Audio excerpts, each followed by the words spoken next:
বিষয়ে আপনি একজন জনপ্রতিনিধি হিসেবে আসলে কি বিচার প্রত্যাশা করেন, এই বিষয়টা আপনার মতামতটা একটু বলেন। আচ্ছা, আমি একদম সিম্পল ছোট করে বলতে চাই, এটা সুস্থ তদন্ত হোক। যদি তদন্তে ধরা পড়ে যে সত্যি সে অন্যায় করেছে, তাহলে তার বিচার। এর বেশি আমি তো মামলাধীন কোনো ব্যাপারে বলতে পারবো না। জি, ধন্যবাদ। এই মেয়েটা স্কুলে যাইতো, ঠিক আছে, তো আমি গরিব মানুষ, স্কুলে যাইতো। ওই স্কুল থেকে আমার মেয়েটা নিয়ে গেছে, ঠিক আছে, হেলাল নেওয়ার পরে আমি এই গ্রামের যেরকম ছোট বড় ওর এই গোষ্ঠী ওর এই মেম্বার তাদের বলছি, দেখেন আমার মেয়েটা, মানে অনেকে বলছে যে এই ছেলে এই হিলাল মুন্সি অনেক ডাকাত, বাইরে তোমার মেয়েটা নিয়ে আসো। তো আমি মনে করেন মেয়ের সন্ধান করছি, সন্ধান করে বুঝছেন মেম্বারের কাছে গেছি যে আমার আমার মেয়ে কই আছে, একটু আপনারা আইনে দেন, ঠিক আছে। তাই ওনরা বলছে ঠিক আছে আইনে দেবো, তুমি আগে সন্ধান করো। তো আমি মনে করেন আমি আমার মেয়ের কাছে মোবাইল ছিল, ওইগুলো মোবাইলটা বন্ধ করে দিছে, মোবাইল করতে দেয় নাই, ঠিক আছে। তখন আমি মনে করেন এ, খুঁজে খুঁজে খুঁজে খুঁজে একদিন খোঁজ পেলাম যে আমার মেয়েটা আছে হলো আপনার ইয়ে পজেটে।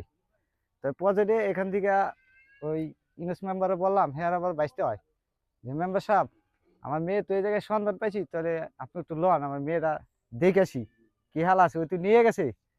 তখন মনে করেন হ্যাঁ গেল না, না যাতে আমার বাজারে এক দোকানদার ছিল ভাই রিপন মাদ্দর, তারা বললাম ভাই চলেন আমার মেয়েটার সন্ধান পাইছি একটু দেখে শিখা। ওই তো ডাকাই এলাকায়, ঠিক আছে, সবাই ওরা ভয় পায় এই এলাকায়, বলে অনেক ডাকাই তো অনেক খুনি, 8টা 10টা বিয়ে করছে। তো আমার ভাই আমার মেয়েটা মেরে ফেলাইবো, তো চলেন মেয়েটার সন্ধান নিয়ে দেখি, কোনোভাবে ওরা আনতে পারিনি। তখন সন্ধান পেয়ে গেলাম, যাওয়ার পরে ওখানে যাওয়ার পর মানে ঠিকানা দিয়েছিল একজনে, গেছি ঠিকানা মতো, গেছিল আপনার 3টার দিকে হুন্ডা নিয়ে, ঠিক আছে, আমি গরিব মানুষ, হ্যাঁ নিয়ে হুন্ডা নিয়ে গেছি, যা অনেক ঘুরছি প্রজেক্ট, বলছে যে হাজি বাইতে আছে। তো সব প্রজেক্টে 3-4 গলি সব ঘুরছি, ঘুরতে ঘুরতে সন্ধ্যা হয়ে গেছে, নামাজের time হয়ে গেছে। তো আমার একটু পরে বিশ্রাম নেই, তখন নামাজ টামাজ পড়ে তাও মানে সন্ধান পেলাম না, হাজি বাড়ি বললে কেউ চিনে না। পরে দেখলাম আমার ছোট মেয়ে ছিল 5 চর মাদ্রাসায়, ওই মেয়ের কাছে গেলাম আমার ওই বাইরে নিয়ে, ওই মেয়ের কাছে যেরকম আগে ফোন করে বলছিল, যখন ফোন ছিল, ওই ওই মেয়ের আবার মাদ্রাসায় দিয়ে আসতো আনতো, আর উনি এই মেয়ে স্কুলে যেত, ঠিক আছে। আর আমি তো কাজ কাম করতাম, গরিব মানুষ মাঠে, ঠিক আছে, ওই মেয়েটাই ওরা পালন লালন করতো, ঠিক আছে। আর আম্মা আজকে বিগত 10 বছর ধরে বাহিরে থাকে। তো আমি মনে করেন ওই স্কুল থেকে স্কুল যাইতো, মাদ্রাসায় গেলাম ছোট মেয়ের কাছে, ওই রিবন মাধ্যরে নিয়ে, ঠিক আছে। যাওয়ার পরে বললাম লুবো না, তা মা আখি কোথায় থাকে তুমি বলতে পারো, তোমার যদি নিয়ে যাই বলতে পারবা, কয় আব্বা হ্যাঁ বলতে পারবো, হাজি বাড়ি 3 তলা ওই 2 তলায় থাকে, ঠিক আছে। আফাই আমার বলছে ফোন করে ওই টাইমে, আমি যখন গেছি ওই একদিন মানে কথা বলছিল ছোট বোনের সাথে, আর কোনো কথা বলতে পারে নাই, ঠিক আছে। ওই ছোট মেয়ে বলছে, বলার পর আর হুন্ডা উঠেছি, উঠানোর পর ওই যখন গেছে হাজি বাড়ি 3 তলা, ওই আর কি ওর কাছে বলছে, ওই আর কি মুখস্থ রাখছে। ওরা হুন্ডা উঠে আমরা দুজনে নিয়ে গেছি পিছন করে আমার মেয়েরে মাদ্রাসা থেকে, নেওয়ার পরে ওখানে পাইছি।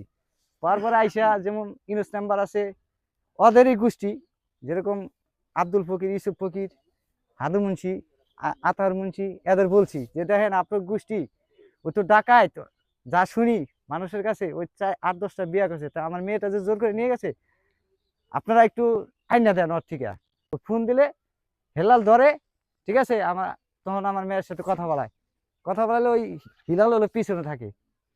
তো একদিন এই এই ঘটনা শুনতে পারছে হিলাল, যে হ্যাঁ বাপসা কাছে যখন বলছি, হ্যাঁ যেরকম বলার পরে হ্যাঁ কানে গেছে, কানে গেছে পরে হিলাল বলতাছে, যদি তোর মায়ের সন্ধান নেস আর যদি কোনো সারা বেলার কথা বলোস, আমি অনেক দিন যাবত সোরা চালাই না, তোর হলো সোরাদা আহম চরে, সোরা চালাই সোরাদা মেরে থুয়ে দাম।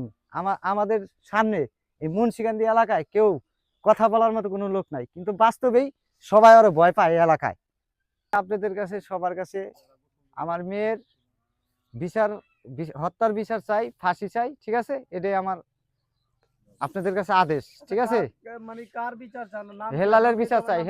হেলালের হেলাল এবং হেলালের স্ত্রী দুজনেই আচ্ছা, আমার মানে মেয়েকে মারছে। তাদের যে আসসালামু আলাইকুম। নাম পরিচয় দিও, নাম পরিচয় দাও, তোমরা কি দাবি চাও, ভাই যেটা বলে এটা বলো। আমি আমার আমার নাম হচ্ছে মোহাম্মদ রাকিব, রাকিব মুন্সি, ঠিক আছে। আমার বোনকে নিয়ে হত্যা করছে এবং কি মারা ফালাইছে, রেল লাইনের সাইডে মারা ফালাই দিছে। তো তারপর আমার বোন অনেক নির্যাতন করছে। হেলাল মুন্সি যে আগের বউ ছিল, তাই হে অনেক নির্যাতন করে আমার বোনকে মেরে ফেলাইছে। এবং কি মানুষের কাছে যেদিনকে মারছে ওদিনকেও, এর আগেও মানুষের কাছে মানে গাড়ির ভিতরে সব জায়গায় আলোচনা করছে আর মেরে ফেলাই দিন। এখন তোমরা কি বিচার চাও? আমরা আপনাদের সবার কাছে, আমার বোনের হত্যা করার কারণে আমরা সবার কাছে, আপনার কাছে ন্যায় বিচার চাই। যেন আমার বোনের বিচারটা আপনার কাছে আমরা সবাই চাই যে আমার বোনের ন্যায় বিচার হোক। এই বিষয়ে কি কোনো মামলা হয়েছে আদালতে? হ্যাঁ, হত্যা মামলা হয়েছে। কতদিন আসামি দেওয়া হয়েছে? আসামি দেওয়া হয়েছে 3 জন। আমার নাম ইস্কান্দার মুন্সি, আমার আব্বার নাম আব্দুল আজিজ মুন্সি। আমি দীর্ঘদিন বাহিরে ছিলাম, 5 মাস হয় দেশে আসছি, সাউথ কোরিয়াতে ছিলাম। আমরা বিকালবেলা ওখানে বাজারে ছিলাম, যখন ওখান থেকে লাশ পড়ে তারও 1 ঘন্টা আগে থেকে ওই বাজারে। তাই বাজারে হঠাৎ করে আমরা নিচে দাঁড়ানো ছিলাম, এর মধ্যে মাগরিবের আজান দিল, আর ওই সময় ট্রেনটা ওখান দিয়ে যায়। ট্রেন যাওয়ার পরে 10 মিনিট পরেই দেখি যে ব্রিজের উপর দিয়ে দৌড়াদৌড়ি, তারপরে দেখি যে নিচ দিয়েও দৌড়াদৌড়ি করে। তা ব্রিজের উপরে ওখানে উঠাই নিয়ে ই করে মাইরা ফালাইছে। কিন্তু ব্রিজ হলো অনেক উঁচা, যদি ব্রিজের উপর দিয়ে ফালায় হয়তো অনেকে দেখতে পারে, কিন্তু ব্রিজের সাইডে যে রেলিং, ওই রেলিং এর ভিতরে অনেক বড় বড় ফাঁকা, ওই ফাঁকা দিয়েই মনে করেন যে লাশটা ফালাই দিছে। যখন লাশ পড়ছে তখন ওখান থেকে দেখি দৌড়াদৌড়ি দেখে পরে আমরাও দৌড়ে গেছি। আমার কাছে ভিডিও আছে, আমি নিজেও ভিডিও করছি। বিসমিল্লাহির রহমানির রহিম। আমার নাম মোহাম্মদ আবু বকর সিদ্দিক, লাবলু মুন্সি। আমি বন্দরখোলা ইউনিয়নের 3 নম্বর ওয়ার্ড নরদিমাদুরের গ্রামের অধিবাসী। আমার পিতার নাম মোহাম্মদ মোস্তফা মুন্সি, মাতার নাম সাজদা বেগম, দাদার নাম আব্দুল মজিদ মুন্সি। আমি জন্মসূত্রে বাংলাদেশি, আমার পেশা ব্যবসা। আমি যেই ভিকটিম মারা গেছে সে আমার স্বাস্থ্য ভাইয়ের মেয়ে, তার নাম আখি আক্তার। তার পিতার নাম মোহাম্মদ রাশেক মুন্সি এবং ওই মেয়ের দাদার নাম আব্দুল মালিক মুন্সি। আমরা এই মেয়ে ক্লাস 8ম শ্রেণী 9ম শ্রেণীতে লেখাপড়া করতো। গত বছর জুলাই মাসে এই যে ভিকটিম, ওই যে তার হাজবেন্ড মোহাম্মদ হেলাল মুন্সি, তার পিতার নাম মোহাম্মদ তোফাজ্জল মুন্সি, সে এই জব্বরনক্তি গ্রামের অধিবাসী, জব্বর আলী মুন্সির কান্দির অধিবাসী। তার বাবার নাম তো বললাম, তোফাজ্জল মুন্সি। সে আওয়ামী লীগের এই বন্দরখোলা ইউনিয়ন যুবলীগের সভাপতি ছিল। সেই সভাপতি থাকিয়া জুলাই মাসে এই মেয়ের স্কুল চলাকালীন সে এই মালের হাটের ওই স্কুলে লেখাপড়া করতো। লেখাপড়া চলাকালীন মেয়েরে কিডন্যাপ করে ধরে নিয়ে গেছে, ধরে নিয়ে 9 মাস আত্মগোপনে রাখছে। এর মধ্যে আমার এই বড় ভাই একদিন আমার কাছে বেড়াইতে গেছিল, জানাইছে যে লাবলু এই অবস্থা। বললো কি আমার হুমকি দেয়, আমার মাইরে ফেলাইতে চায়। ও আওয়ামী লীগের লিডার, ও যুবলীগের সন্ত্রাসী। ও এই সন্ত্রাসী, এই ভয় দেখাইয়া ও মাটির ব্যবসা করে, ওর কয়েকটা গাড়ি আছে, ও অর্থনৈতিক অবস্থা ভালো। এখন ও আগে একটা বিয়ে করছে, এই মেয়েরে সে ছাড়বে না। আগে 5টা বিয়ে করছে এবং বহু ছাত্রীর জীবনে ধ্বংস করছে। আমার এই বাস্তির বয়স হলো মাত্র 15 বছর। এখন সে গরিব, অবহেলিত, নদী ভাঙ্গা লোক, এই বললা মনে করছে এটা প্রতিবাদ করতে পারবো না, প্রতিবাদ করেও কিছু করতে পারবো না। এই কথার পরিবর্তে গত বুধবার 12 তারিখে বিকাল 4টা বাজে তারা ঘোরার উদ্দেশ্য করে নিয়ে রেল লাইনের আগে থেকে, বাড়ি থেকে মারিয়ে নিয়ে রেল লাইনে ওখানে লাশ আত্মগোপন করার চেষ্টা করছে। সেই ডকুমেন্ট, ফুটেজ এবং যেই আলামত সমস্ত কিছু প্রমাণ আছে। সে মাগরিবের 5 মিনিট পরে, এখন তো মাগরিবের আজান হয় 5:45 বাজে, আজানের 10 মিনিট পরে তার লাশ মাইরিয়া চিবিরিয়া ফালাইয়া গোপন করে রাখতে চাইছে। সেখানে অলরেডি মুখোশ আছে এবং তার ব্লাড আছে, মাথার মজক চাপাটি দিয়ে কুবাইয়া মজক বাইর করিয়া ওই মজক এখনো ভীমের সাথে লেগে রয়েছে। এটা বুধবার দিন রাতে হয়েছে। বুধবার দিন যাওয়ার পরে বৃহস্পতিবার দিন আমার আরেক স্বাস্থ্য ভাই, তার নাম মোহাম্মদ আবুল মুন্সি, সে আমাকে কল দিল। তখন আমি ঢাকা নোয়াপুর গেছিলাম আমার একটা ব্যবসায়ী কাজের ফ্লাই সেন্টার কেনার জন্য। সেখান থেকে আমাকে বললো 2টা বাজে যে আবু বকর সিদ্দিক লাবলু দাদা এখানে একটা সমস্যা হয়েছে। বললাম কি? আমার বড় ভাই মোহাম্মদ রাশেক মুন্সির মেয়ে মোহাম্মদ হেলাল মুন্সি, সে জোর করে বিগত জুলাই মাসের 10 তারিখে নিছে 2024 সালের। সে আওয়ামী লীগের সেক্রেটারি থাকাকালীন, সভাপতি থাকাকালীন বন্দরখোলা ইউনিয়নের আমরা তাকে চাপাইতে পারি নাই। সে মাটির ব্যবসা করে, ইটের ব্যবসা করে, সে সন্ত্রাসী হারমাত। তার জীবনের কোনো কাজ সে বাকি রাখে নাই, অপকর্ম মানে সে করে নাই। তার পরিবর্তে আমি আসলাম সাথে সাথে, আইসা তাকে বললাম যে কোথায় আছে। বললো কি লাশ এখন আছে হলো গিয়া মালিগ্রাম। তা মালিগ্রাম, আমি নতুন অবস্থায় মালিগ্রাম ওখানে কম গেছি, আমি ঢাকা থাকি, আমার জন্মস্থান এখানেই। আমার এখানে আমার কম থাকা হয়। আমার ঢাকা, আমার গ্যান্ডারিয়া ডিআইটি প্লট 120 নম্বর বাড়ি, আমার সিরাজুল ইসলাম প্রাইমারি স্কুলের সামনে। তাই আমি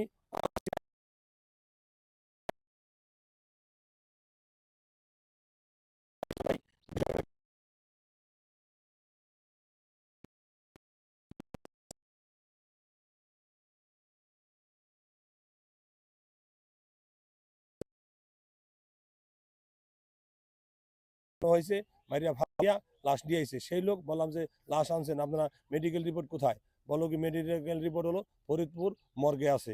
তা আমি বললাম যে স্যার এই যে মর্গে আনলাম এইটার মূল হোতা কে? সে বললো যে পাশে বসা। আমি বললাম যে কি আসসালামু আলাইকুম আঙ্কেল, কেমন আছেন? আপনি আমার বাস্তির জামাই না? হ্যাঁ। তা আপনি তো পয়সাওয়ালা লোক, ভালো লোক, তো দুই বিয়া তো পয়সা আছে এবং অর্থবিত্তশালী তারাই তো করে, তা আপনি ঘটনা কি হয়েছে? পরে বললো আমি ঘুরতে নিয়ে গেছিলাম, তার নিজের মুখে স্বীকার করলো যে ঘুরতে নিয়ে গেছিলাম রেলের ওখানে। তার পরবর্তীতে সে কি হয়েছে জানি না। আমি বললাম শোনেন, যে সনের ভিতরে যদি আপনার সাবান গুজা রাখেন, সেই সাবানটা কি শুধু কাকেই দেখে না দুনিয়ার আরো মানুষ দেখে?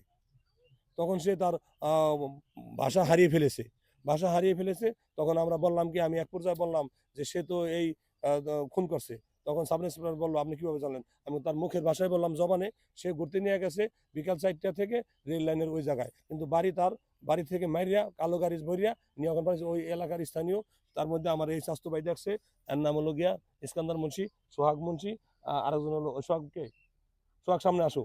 তাই কথা পরবর্তীতে আরো ওই এলাকার যারা পাঁচশোরের স্থানীয় বাসিন্দা, ফুটপাতের দোকানদার করে, তাদের ভিডিও ফুটেজ এবং যে জায়গায় ফালাইছে চিবি দিয়ে ফালাইয়া লাশ মাটির নিচে যাইয়া ভেন্না গাছের তলে যাইয়া লুকাই রয়েছে, সেখানে সেগুলি সব প্রমাণ আমার মোবাইলে আছে।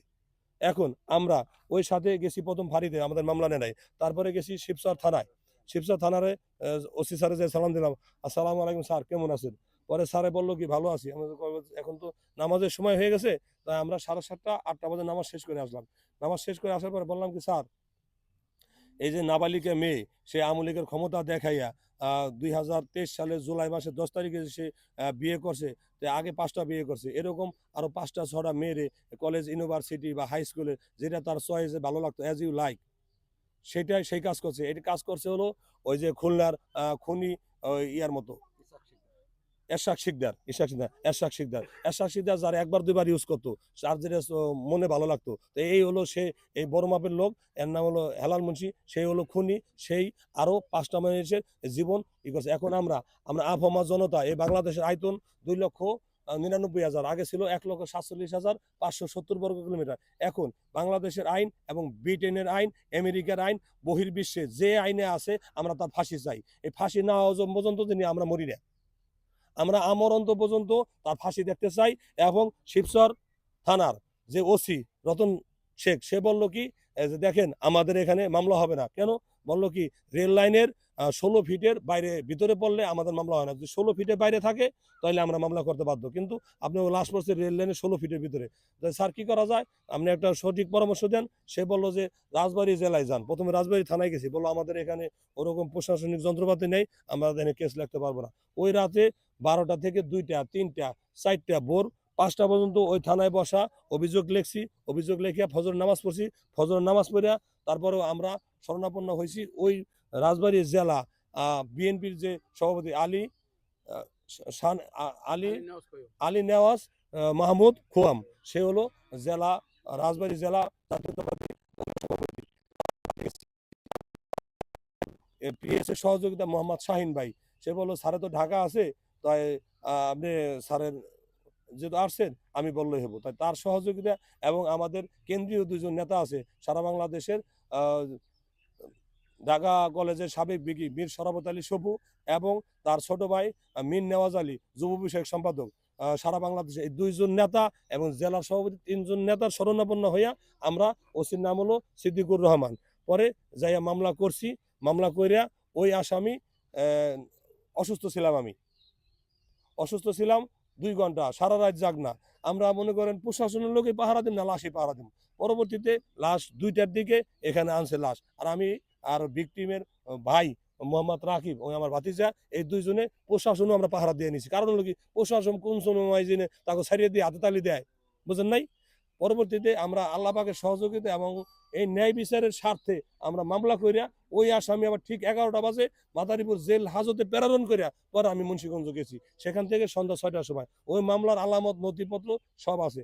এখন আমরা এটা আইনি প্রক্রিয়া, বাংলাদেশের আইন এবং মিডিয়া, এখানে আছেন RTV, এখানে আছেন চ্যানেল A1, তারপরে আমরা চ্যানেল 24, ইত্তেফাক, বাংলাদেশের যতগুলি সাংবাদিক অভিনেতা আছে সকলকে এবং সকলের রাষ্ট্রীয় অন্যায় কাজের বিপক্ষে যে কাজ করে, অন্যায় করে, অন্যায়ের আমরা বিচার চাই। এই নির্মম বিচারের জন্য যদি আমাদের বর্তমানে রাষ্ট্রীয় প্রধান উপদেষ্টা ডক্টর মোহাম্মদ ইউনূস, তার কাছে যদি যাইতে হয় প্রয়োজনে যাব, এবং আইন উপদেষ্টা ডক্টর আসিফ নজরুল, তার কাছে যাওয়া হলে প্রয়োজন হলে যাব। যেমন এরপর ডক্টর খালিদ হাসান ধর্ম উপদেষ্টা, তার কাছেও আমরা শরণাপন্ন, এবং টেলি ডাক যোগাযোগ উপদেষ্টা জনাব নাহিদ, তার কাছেও যাব, এবং সার্জিস ছাত্রনেতা, তার কাছেও যাব, আব্দুল জলিল ছাত্রনেতা, তার কাছেও যাব, আক্তার হোসেন ছাত্রনেতা, তার কাছেও যাব। এবং আমরা বাংলাদেশের 17 কোটি ভোটার এই বিচার চাই। এই বিচার জমিনে না হওয়া পর্যন্ত আমরা এটা সমাপ্ত হব না, এবং আমরা বিচার তো আইনের দ্বারাই করবো। এরপরও যদি মরিয়া যায়, মরার পরও বিচার চাইতাম। এই কথা বলে আমি আমার এখানে এই রাজনৈতিক জীবন এবং প্রেক্ষাপটে ব্যবসায়ী জীবন, এই সমাবেশে এখানে আমার কথা এখানে সমাপনী বক্তব্য দিয়ে শেষ করলাম। আসসালামু আলাইকুম।